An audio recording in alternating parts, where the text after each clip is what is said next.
Hey, what's up, guys? This is Brendan with EVOQ Bike. Today we're going to talk about when life happens and you need to cut your volume. Ugh, gross. I hate thinking about that. But I'm in the same boat too.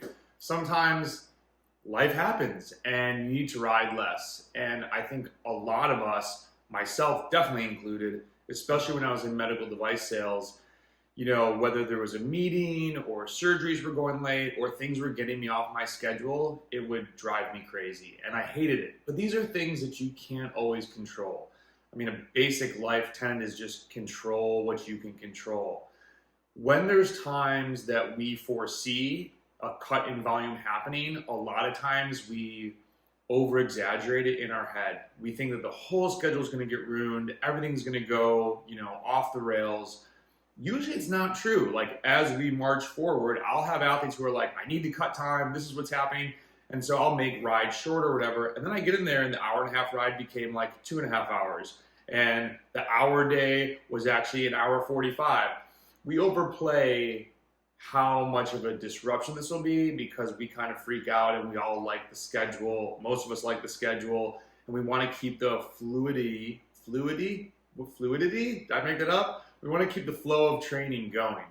So this athlete, he has a good question, life is starting to happen, and I guess these phases will come.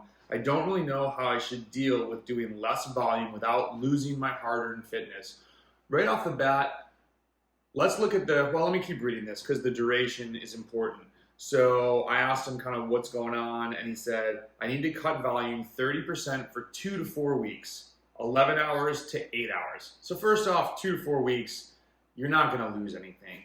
Now, if we're talking about a reduction of volume over 2 months, 6 months, a year, then yeah, you're training, you train less, you need to be smarter, or you need to change your goals. Like if you're trying to do grand fondos, road races, longer events, and you're cutting volume by 30+%, and you like crits, maybe crits are more your thing. Maybe shorter races are your thing. Like, just ask yourself again, how does this affect me going from point A to point B being success at your event? So he's cutting the volume from 11 to 8, and he said, I did some more intensity because of that reduction. I didn't want to take a step back, but somehow this made me feel like crap on the bike. Do you think it's possible to maintain fitness by maybe cutting one of my 3-hour endurance rides and do the rest, 2 times endurance and 2 times intervals like normal? Or is there a better way to cope with this that comes straight to your mind? At the end of the day, I have a 4-day training week, but 3 of the rides have to be Friday, Saturday, and Sunday. My plan after this period is to get a rest week regardless of the lower volume and then go back to my normal hours. So let's take the big points here. Right off the bat, let's work it backwards. He has Friday, Saturday, and Sunday to ride. So 3-day blocks, that's awesome. The funny thing is we'd obviously love to spread these apart a little bit, but not necessarily. Automatically, I'm going to say Thursday's a rest day and Monday's a rest day. So really, all we have to deal with is Tuesday and Wednesday to figure it out. My personal choice would be Saturday and Sunday are the endurance rides. It's the weekend. Don't stress about intervals, go out and ride endurance, save it so that you rest on Monday, and then you come out with a banger session on Tuesday. That's gonna be your hardest day. Wednesday, you gotta rest again because of his schedule. Thursday is rest again because of his schedule. So now you got 2 days rest, come out and smash it on Friday. So you have Tuesday and Friday as your hard days, Saturday and Sunday are your endurance days. Sunday's gonna be a great day on the bike for getting those adaptations of riding a little bit tired. I personally believe is very good for endurance. Now, with what would you do? He makes a comment of, I started to just go harder to try and make up for hours. Remember that you can't really bake the cake that way. With endurance sports, especially for a guy, it sounds like at his level, he's relatively new because he had started this with, hey, I reached out for a power file analysis and had been self-coaching for 8 months. So he's really like a 1.5 years into training. Going harder, especially when you're new, is super fatiguing. So the reason he felt like crap on the bike, he used another word, but it's just, he went out and it was a really hard session. So the next day you're gonna feel tired.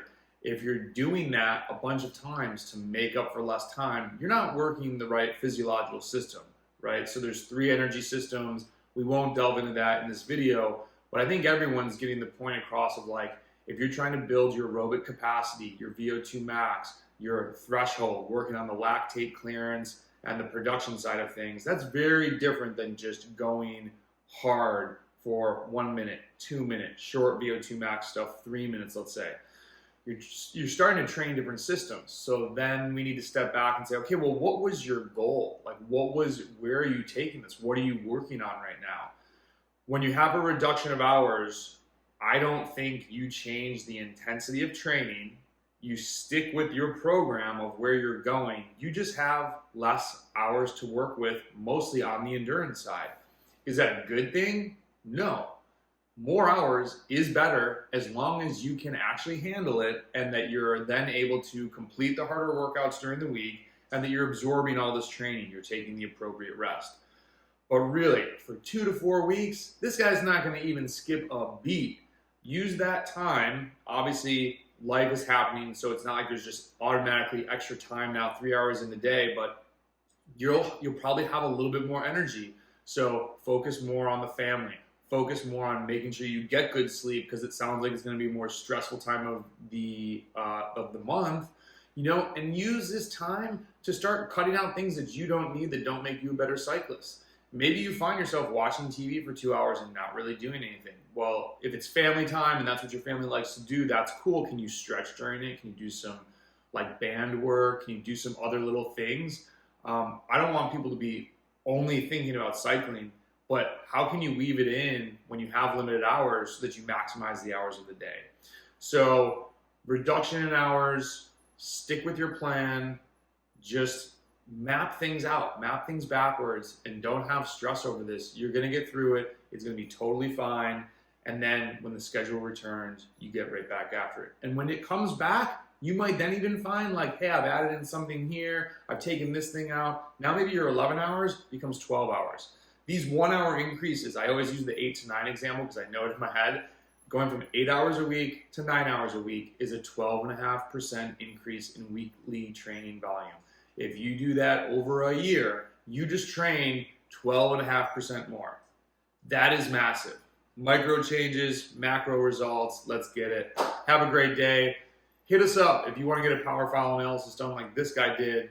One of our coaches will go through your files, figure out, take a look at your goals, where you've been, where you're trying to go, give you some tips. You can take them and run with it. And then down the road, if you want to explore coaching options, cool. But honestly, it's totally free. We're here for you to help you out. Not for the people, we are the people. Let's get it. Monday, come on.